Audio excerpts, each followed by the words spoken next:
lammii keenya oofan gara kana oofan ijibbaata oofan lollee teenya. Hacaaluu Hundeessaa qabsoo Oromoof dhalatee, qabsoo Oromoof jiraatee, qabsoo Oromoof wareegame. Gaafa maqaan isaa dhagahamee qabee hanga gaafa boqoteetti sagalee uummata Oromoo ture. Kanaanis mooraa gamaarraa diinota hedduu horate. Aggaammii hedduu keessa qaxxaamure. Yoo xiqqaate yeroo 5 akka sarratti aggaammatan arraba isaatiin dubbatee ture.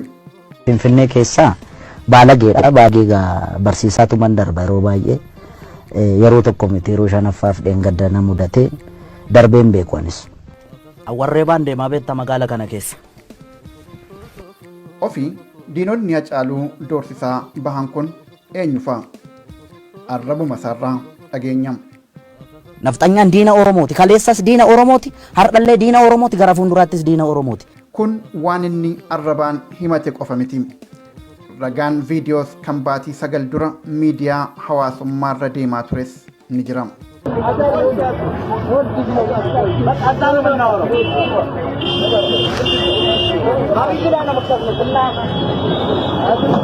Akkuma agarru viidiyoo kana keessatti maqaa Abiyyi dhahama. Ergaan jecha isaas Abiyyitu akkas isin quufse kan jedhu. Diinonni Hacaaluu eenyufaa akka ta'an hubachuuf kun qoftuu ragaa quubsaadha.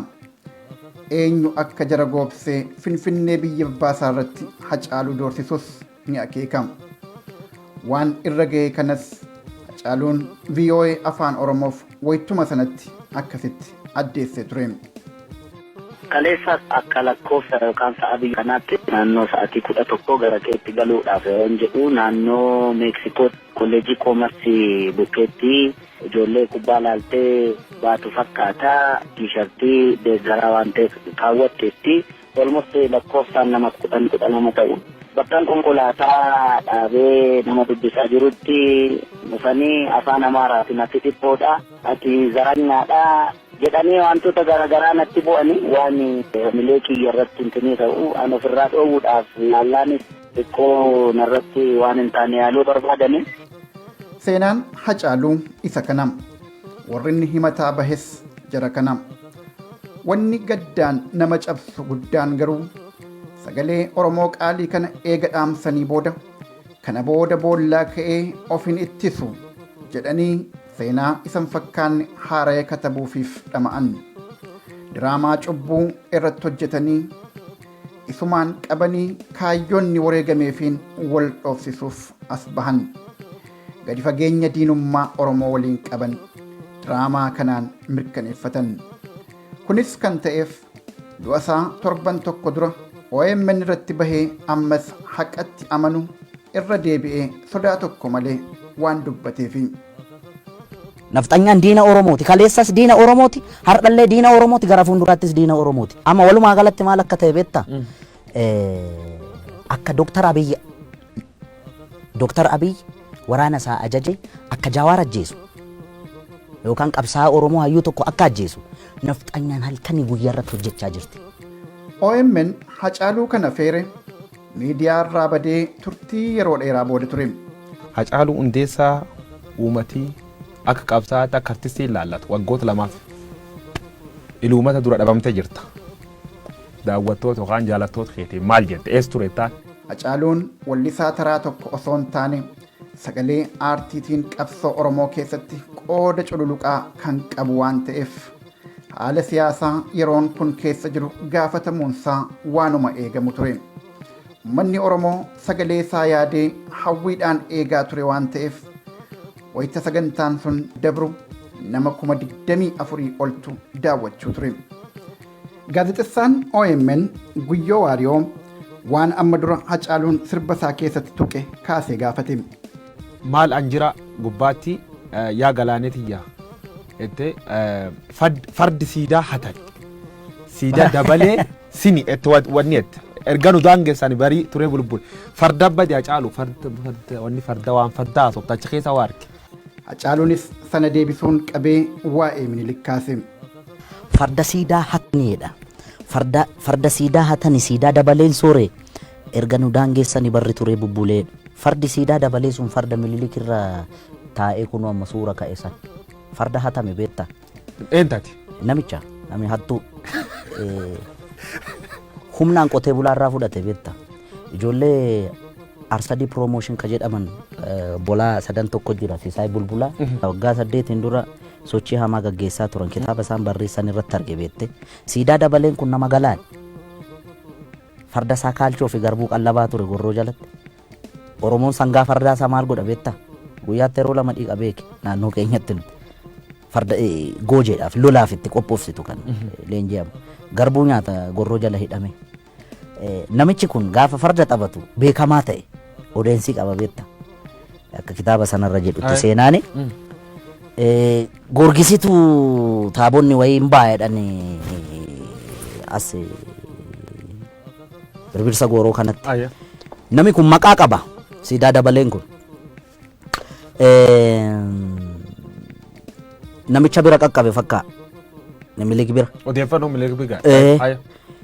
waa maatiin haa taphatu jedhame inni farda isaa miiccee maaloo jedhee bareechee galaan irraa sakaraa dhufe beektaa sakaraa dhufee goojii irra mul'atee na dhadha'u kana argee nugusni taa'ee argaa ture harkaa fuudhaa jedheen irraa bute beektaa waameetu farda akkasii kun mootiif malee nama teebula akka keetiif hin ta'u isa jedhanii nu abaaran sana jettaa mire jedheeni harkaa fuudhee siidaa dabaleen boo'aa deeme kanaaf gaafa amma farda kana laalu nanaara beektaa farda hatame farda nu jalaa hatame kanarra taa'anii hin qaanofneen nama qaanessiteedha inumaayyuu immoo suura kaa'anii cimaanii dhaloonni kun waa'ee farda kanaa gaafachuu qaba barbaachisaa taanaan beektaa fardi abbaa qaba beektaa warri Minilik leellisu ka fardi kasaati jedhu maal jettaan fardi kasaati inni fardumisaatiin dhufee no inni calqaba harree yaabbatee dhufe gara Oromiyaa gaafa seenu seenaa jedhaa bara caaluu miti kan jedhu seenaan immoo rirmi nyaatu beektaa seenaan seenaadha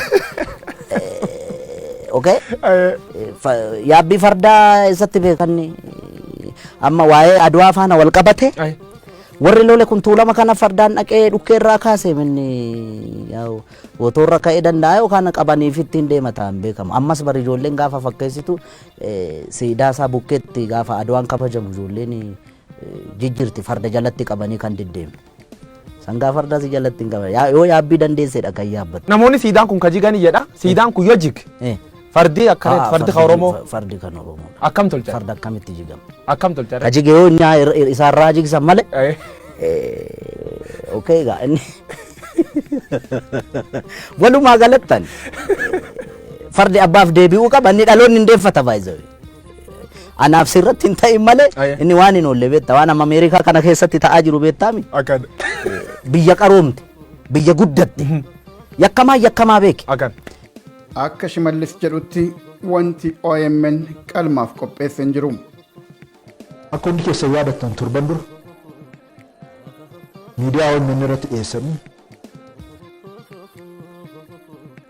qalmaaf qopheessan. Garuu seenaa yaadachuun yakka. Seenaa haguuganii yakkamaa faarsaa miidhamtoota afaan qabanii biyya kana jiraachisuu fi bulchuun ni danda'ama. Haqni jiru Oromoo fi miidiyaansaa maaf seenaa nafxanyaa yaadattaniif yakkamaa jiru. Hacaaluus kanaaf jibbanii ajjeesan. Kanas viidiyoo OMN kan waajjira cabsanii fudhatan keessaa maal muranii baasanii maal akka keessatti dhiisan hubachuun qofti gahaadha. Sagantaa kanatti aanee torbaan tokko guutuu mooraa nafxanyootaarraa doorsifni irratti hammaachuunis ni yaadatama. Ilmaan nafxanyaa kan inni durattuu himataa ture wayita kanammoo daranuu hammaatanii barruu fi sagaleedhaan ifatti gad yaa'anii itti dhaadachuu turan. Akka fakkeenyaatti kana qofa laaluun ni gahama. ቺን ሁለት ሳምንት አንድ ነገር ካላረገ ከአጫሉ ጋር ያለውን ጉዳይ ካልፈታ ቃል ለምድር ለሰማይ አብይ ዩሲሚ የአፄ ሚኒሊክ ዘር ነው። አፄ ሚኒሊክ ሲዋረድ አንተ ተዋርዳል ማለት ነው። አፄ ሚኒሊክን አዘቅጠው ሲያዩ አንተ ካልተሰማህና ጠመንጃን ካልወለወልክ ባዶ ነህ። ነገ አንተም ላይ ነው ይሄ ነገር የሚመጣው። ነፍጠኛ ነኝ ሃጫሉ አንተ፣ እኔ ነፍጠኛ ነኝ። namni Asaayyee Dirribee jedhamus du'a Hacaaluu dura akkas jechuun itti dhaadatee katabe. Lafa kaaree meetira kumoota waliin birriin miiliyoonni 10 kennamee fi daldalaa sibiilaa ta'ee jijjiiramni hin jiru, biyyi diigamaa jirti jechuun doorsisa. Minilik farda keenya hate Abiyyi nu gane jedha. Kan jijjiiramaa haa turuuti waa'ee hiree biyya kanaa caalaa situ yaaddoo nuti ta'e. Sibiilli nu bira jiru qabeenyaa keenya dabalatee isa argitu kana.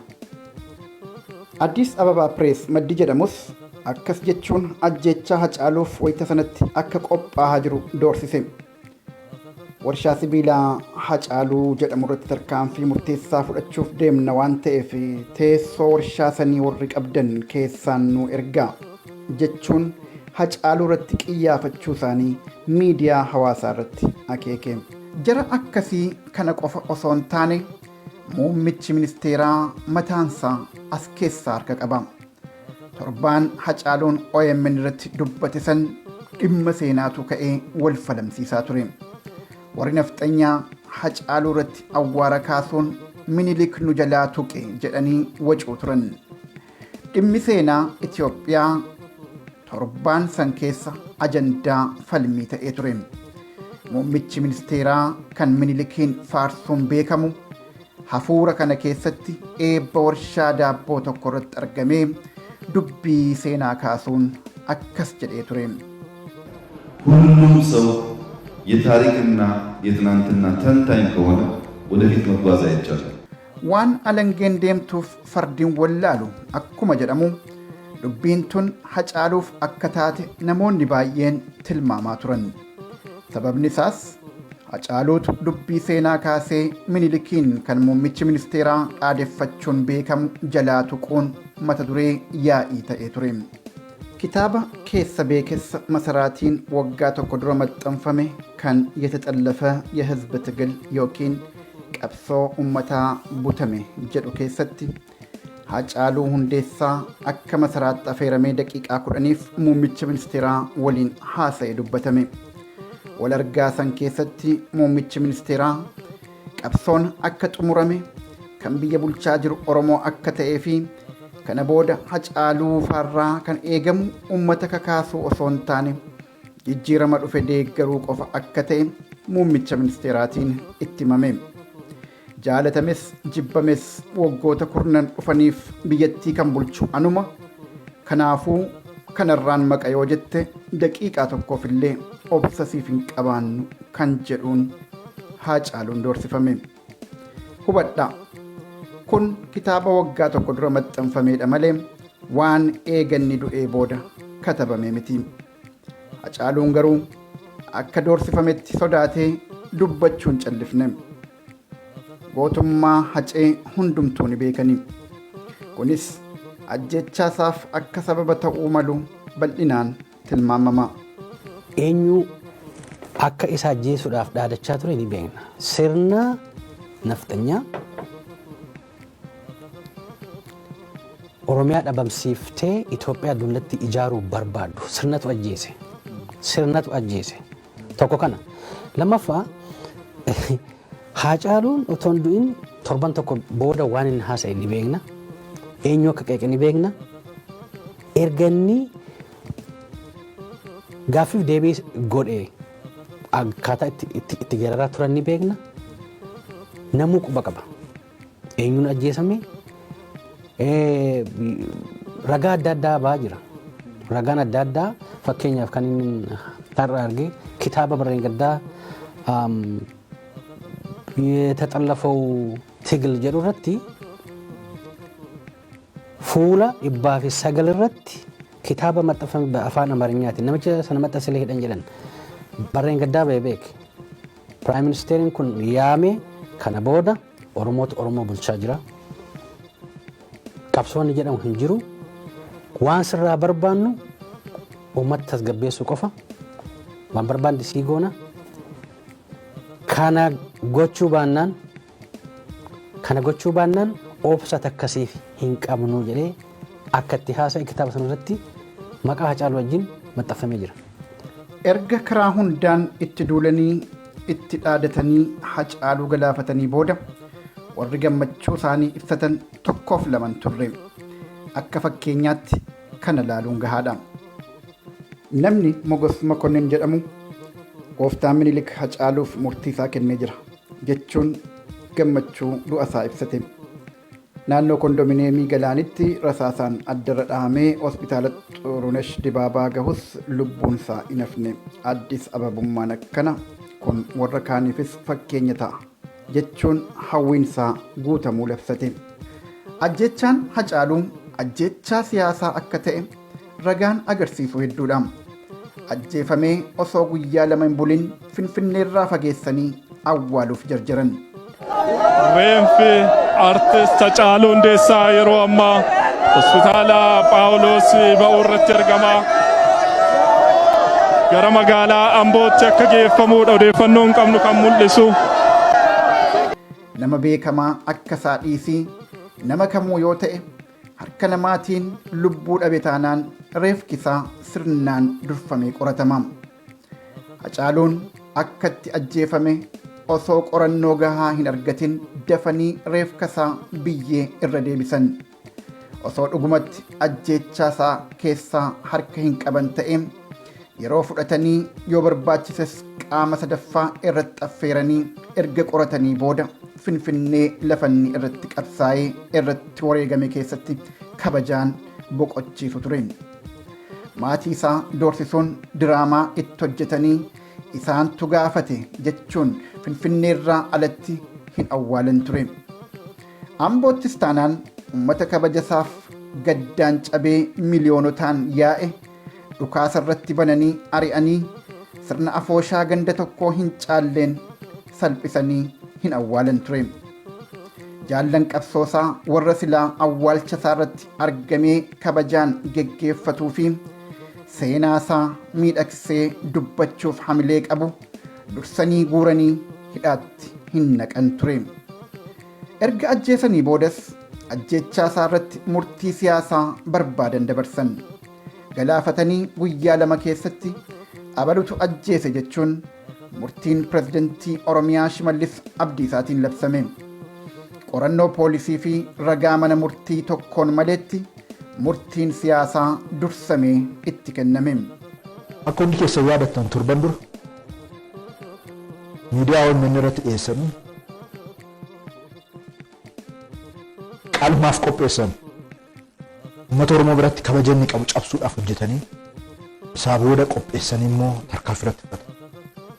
Baandonni keenya humni shanee humni TPLF waliin qindaa'e kana raawwatu. Haasaa Shimallis kana keessa waan wal faallessu guddaatu jira. Akka dubbii pirezidaantichaatti OMN jechoota Hacaaluun ittiin shanee himate keessaa baase jedhame. Akkas jechuun ammoo akka Hacaaluun nafxenyoota himatu godhame ergaa jedhu dabarsa.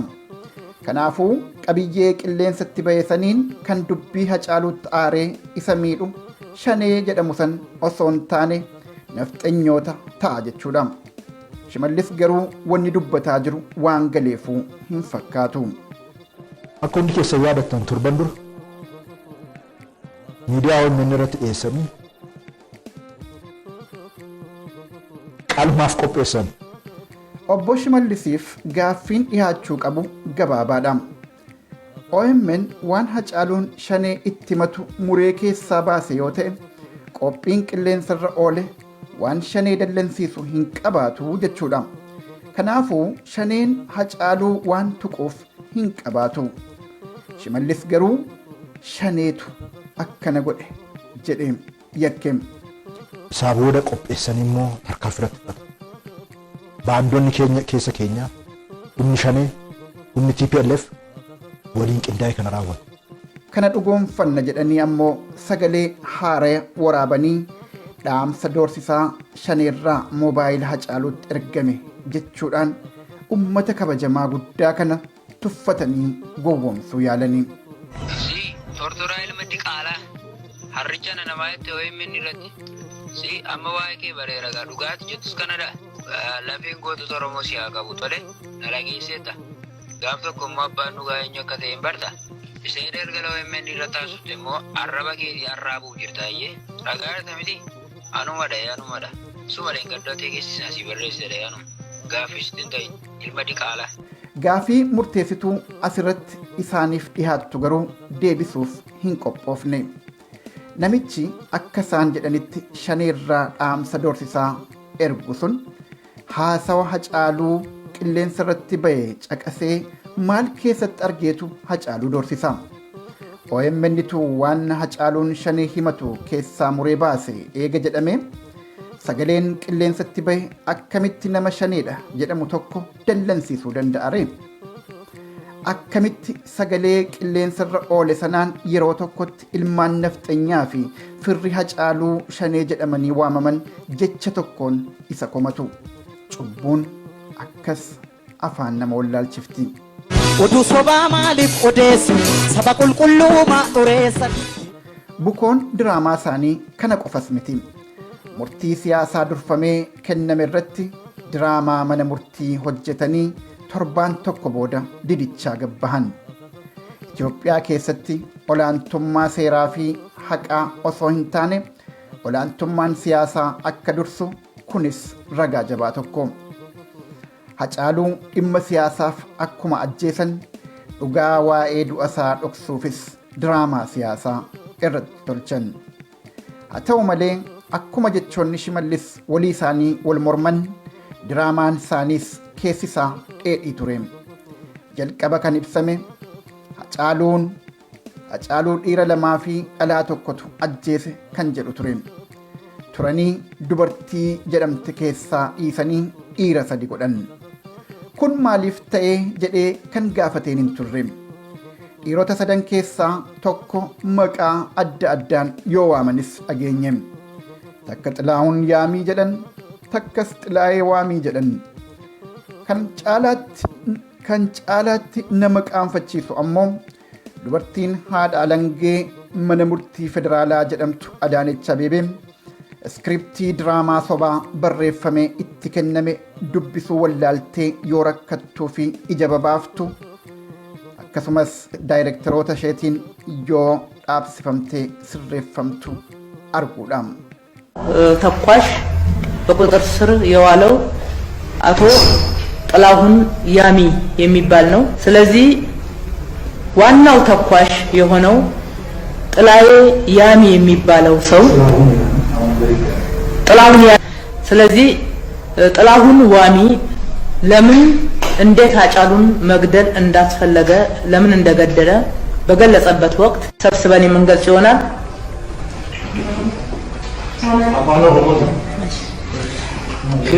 አጀቻ አርቲስት ሃጫሉ ረት ከንርማታን እንቆፋ ጥላዬ ዋሚዳ ከንጀዳሙ ከንቲ ዱካቴ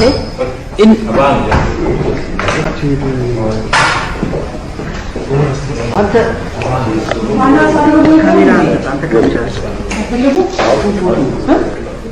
ለማንኛውም ዛሬ ላሳርፋለሁ ግን ይሄኛው እንደስራቸው ላይ ይገባል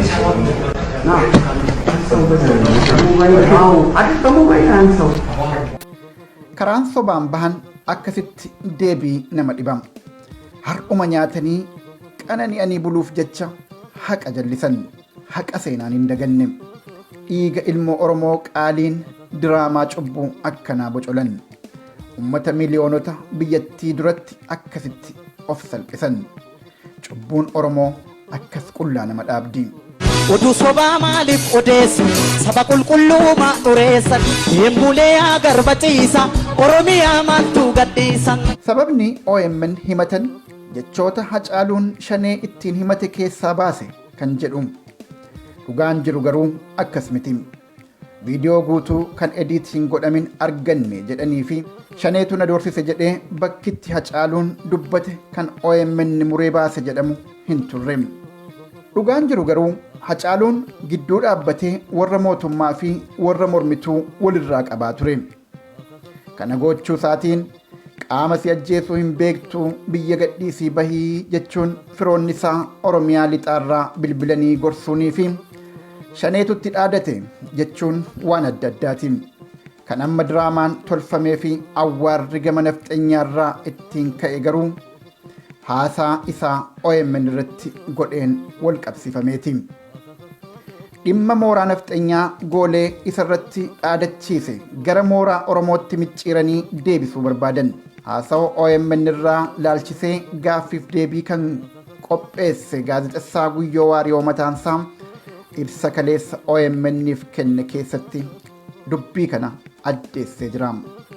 Wanni nu OMN irratti yaamu kennaan durallee gaaffisaatiidhaan kaaninis yaames dhiyeessee isan na filatee akkan dhiyeessuuf Director Girma Guutamaa dabalatee malee namni bira intarvuu nan tolchi jecha ture ji'oota 5 dur beellam kan qabanne intarvuu sun midhaafne jechuudha. Gaaffiif deebii Hacaaluu Hundeessaa waliin goon keessatti kaasaaniif deebanii dubbachaa turanii shaneeni najjeesuu fi jedhe waan inni dubbatu keessa baasanii qalma dhiyeessanii jedhe. Anini waan sun dhaga'inaan hin booye beektaa. Hacaaluu Hundeessaa jechi isa hainni keessa kutan jedhu suni yeroo baay'ee aleellaan gargaran irra godhamee jira. Namootni yeroo baay'ee bilbilanii warniinginaa kennanii waan akkasii ka jedhsuni sababa keessa baateef keessa gaafiti yoo ka ilaaltan taate qaamni haleella sirra raawwachuuf si sodaachisuun qaamfam jedhee qulqulleeffadhee gaafadhee jira. Akkuma intarvuu irraa uummati Oromoo uummati biyyatana galgal kan ilaalee qulqulleeffatetti artista Hacaaluu Hundeessaa shaneen na haleelee hin jenne. Namooti intarvuu ilaalan hunduu ragaa ba'uu danda'a. Maqaa shaneen dhoo. Armaan dura Hacaaluu Hundeessaa intarvuu Dajanee Guutamaa waliin tolchirra gad ba'ee akkasumas intarvuu BBC Afaan Oromoo waliin tolchirratti namootni hisa aleelu yookaan yeroo gargaraatti dhiibba irraan dhaqqabu soda nageenya qabaachuu dubbatee ture jechuudha. Yeroo lamaffaaf miidiyaa kan gubbaa dhiyaatetti yaadii haaraan gargara kan inni dubbatu waan jiruuf sa'aatii qabuun wal qixxa ilaalee sodaan nageenya Hacaaluu sodaan inni deddeebiin dubbate dhuga sun ammoo uummata Oromoo durallee hin beeka. Kanaafuu waan dubbata har'a sirri hin deebis jedhee ilaalchisee galchee sun akka gaazexeessa tokkootti gaazexeessa tokkootiin keessa baasee ture. Ammas shira isaanii ittuma fufan. Viidiyoo guutuu arganne jechuun waan Hacaaluun dhimma nafxanyootaa dubbate garii ofii muranii keessaa baasuun nafxanyoota gaafatamarraa bilisa gochuuf rakkatan. Hacaaluu cubbuun ajjeesanii sagalee isaa addunyaa kanarratti haftes micciiranii itti fayyadamuuf akka fedha isaanii gulufan. Yeroof aangoo harkaa qabu waan ta'eef kijiba tuulanii dhugaa fakkeessuuf ummata gowwoomsuuf yaaluu malu. Ummanni Oromoo garuu yaaduu danda'ama.